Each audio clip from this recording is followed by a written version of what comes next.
Okay, Katherine Heigl, I see you back at work. Is she racist? Is she canceled? These stories and more coming up in the Chris Tate Court of Cancellations.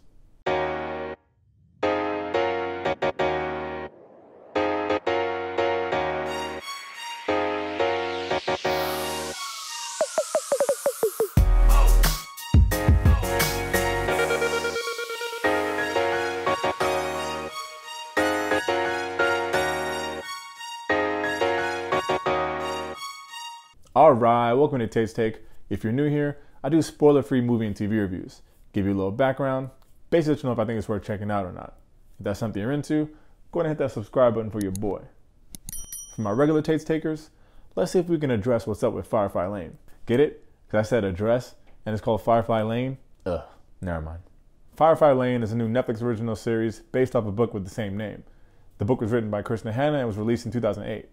Kristen Hanna has written a lot of popular books, but this is the first book she's written that's been translated to the screen. The show was created by Maggie Friedman and stars Katherine Heigl and Sarah Chalke as the two best friend leads.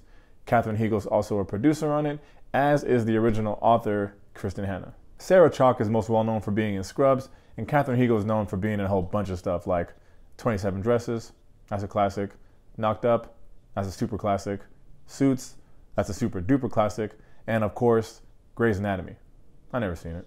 You probably haven't seen her lately, but that's because Hollywood tried to cancel her. I guess they thought she was a little too spicy, but that's a story for another day. No, Tate, please, tell us. Fine. I'll make it quick. Back in 2008, when she was working on Grey's, she got into a little kerfuffle with Shonda Rhimes. That is a word right there. I didn't even hear what you said. What'd you say? Kerfluffle. Great job, bro. She literally turned down an Emmy nomination because she thought that the lines that she was given didn't warrant winning an Emmy. Can you imagine they tell LeBron James they want him to play in the All-Star game, and he's like, no. I don't think the plays that my coach has drawn up warrant me playing in the All-Star game. Boy, if you don't get... But that's not the only thing, because even with Knocked Up, which I thought we all agreed was a nice little movie, she said that she didn't like how Judd Apatow portrayed women as unfun and bossy. But, like, not during filming, just after the whole thing was all done. I don't want to say I totally agree with her. I thought she was a nice, realistic woman in that movie. But I also don't want to agree with Judd Apatow because he's got his own set of problems, but that's a Tate's Take for another day. So anyway, it was basically understood that she was being iced out by Hollywood because she had all these little squabbles. But in the Chris Tate Court of Cancellations, me, the jury, find Katherine Heigl not canceled because she said sorry. All right, plot time. Firefly Lane tells the story of these two best friends named Kate and Tully who met each other when they were 14 in the early 70s, growing up on Firefly Lane in Seattle. It's the typical best friends who are totally different from each other story. Kate is a super nerdy girl with no friends. She wears these huge glasses that are literally falling off her face the whole season. She's not the nerdiest girl in TV history, but her last name is Malarkey, so that's what we're dealing with here. Kate's got an older brother. Her parents are still married. Shit is going pretty good at Kate's place. Nerdy, but good. Tully, on the other hand, is new to Firefly Lane, but she's a regulation hottie, so she's already popular. The older guys like her. She dresses well, wears makeup, all that stuff. But at home, she's stuck with no siblings, no father, and her mom's a super hippie who's always on drugs. So as different as they are, they need each other. Kate needs Tully to get some popular kid street cred, and Tully needs Kate to see a normal family dynamic. The show follows this friendship from the 70s all the way up to present day, which is 2003. In 2003, Kate is living a regular suburban life. You know, she's got the kid, she's got the dog, she's got the PTA meetings, she's got the divorce. It's pretty standard stuff. But Tully made it big because now she's this huge daytime talk show host. She's like an Ellen or an Oprah type. So as the show goes back and forth through time, the audience is watching how Tully became this big star, but more importantly, how her friendship with Kate has evolved over the decades. Now we got a series. So what's my take? You know, this show's freaking cheesy. The acting's not great, the costumes, but low key, not a bad show. Let's get into it. Okay, so we got 10 episodes of about 50 minutes each, so we got a lot of time to unpack this friendship, which is one of the positives of the show. Nothing is really rushed.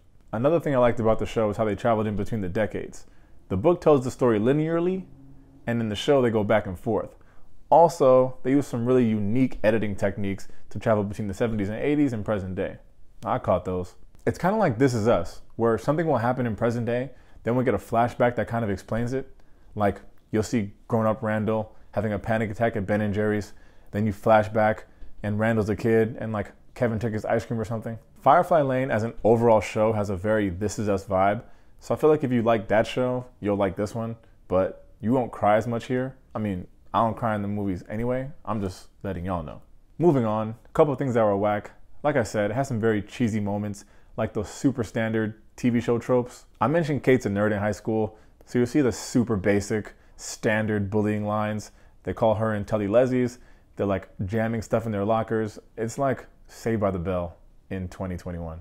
Another example, Tully gets caught out in the woods making out with this older guy, and of course this creep won't take no for an answer. So while she's trying to escape, she tells him obviously no, and he does the typical standard creep line where he's like, "What? I thought you were cool." Like straight out of a high school assembly on how to spot sexual assault. Kate and Tully, both as kids and adults, I thought were acted well here, but a lot of the supporting cast was not that good. Interesting thing I read is that Katherine Heigl was cast first, and she got to choose whether she wanted to be Kate or Tully. Obviously, we know she chose Tully, but I can't even see her as Kate, and I definitely can't see Kate as Tully, which is just a testament to a job well done. I also did actually like Cloud's character though. That's Tully's mom. But Tate, I thought you said she was a drugged out hippie that shouldn't be raising a kid. Yes, I said that, but there's also flashes of goodness. You can see she really does love Tully. It's still toxic, but you can tell that she's just in over her head. Last thing I'll say I didn't really like was the film work on the decades. Like, you knew they were trying to show the 70s and 80s with the hair and the costumes. It just didn't really feel immersive. Immersive?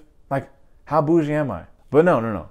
In some shows, you can tell they just go way harder. Like in Stranger Things, you know you're in the 80s. Like, you can feel it. Here it just felt like they were about to go to a 70s or 80s Halloween party, but they couldn't go to a costume shop. Like, they just had to use what they already had at their crib. I guess that wasn't the last thing. Netflix shows are just all over the place. Like, 1 minute you're watching a show like this, thinking it's some cheesy Lifetime movie, and the next minute, people are having sex in the kitchen and butt cheeks are out. And Netflix, I don't want to sound ungrateful. I love a good butt cheek scene as much as the next guy. But damn, they just be coming out of nowhere. Next topic. And it was subtle, but I caught myself shazamming a lot of the music on the show. Then I found out that the music was done by Wendy Melvin and Lisa Coleman, who worked with Prince on Purple Rain. Makes sense. Look out for that Maxwell A Woman's Worth cover. That was smooth. In closing, Firefly Lane covers a lot of relevant topics. Friendship, love, marriage, pregnancy, toxic parenting, infidelity, sexual harassment in the workplace. Honestly, I think the only topic they don't cover is race. And that's probably because there's only 1.5 black people in the whole damn show. But we all can't be as woke as Bridgerton. Overall, a very bingeable show, because each episode leaves you with a cliffhanger that you need closure on. So you just let that thing play. And I'm a sucker for a good cliffhanger. Well played, Firefly Lane. Well played. And of course, we're still sucker-free and spoiler-free over here at Tate's Take, but the show definitely leaves room for a second season. That ending though, what the hell? I'm gonna give Firefly Lane 3 stars. Is it cheesy? Yes. Is it sappy? Yes. Am I gonna watch the next season? Yes. You already know if you're the kind of person that's gonna enjoy watching a show like this. If you only watch John Wick and Mission Impossible and Marvel movies and freaking true crime, you probably wanna sit this one out. But if you're down to take a little trip through the decades and check out this friendship between Kate and Tully, get into it. Nice little message about friendship and what it looks like if you have a friend like Tully who had a really tough time growing up and relied on someone like Kate to keep her sane. Then as they got older, Kate didn't need Tully to teach her how to be cool anymore, but as Tully's fame grew, she still needed Kate to be like on call for her. That kind of friendship can be draining, but Kate's so damn nice she's always there for her because she knows Tully really needs it. It just shows you that the money and the fame didn't fix Tully. It's like that expression, would you rather be smiling in a Toyota or frowning in a Ferrari? At the end of the day, it's the kind of show that makes you want to call your best friend and just have a good cry for no damn reason. Hey Kev, what's up, man? You busy? It's far from the best show on TV, but for sure a decent watch. Firefly Lane comes to Netflix on February 3rd. As always, thanks for checking out Tate's Take. If you enjoy the video, make sure to hit that like and that subscribe button. In the comments, let me know if you plan on checking out this show. Also, if you read the book, let me know if it's as good as the book. I know y'all say it's never as good, but just humor me, please. I gotta know. Now I'm invested because they done got me hooked. Thanks for the time, y'all. Peace.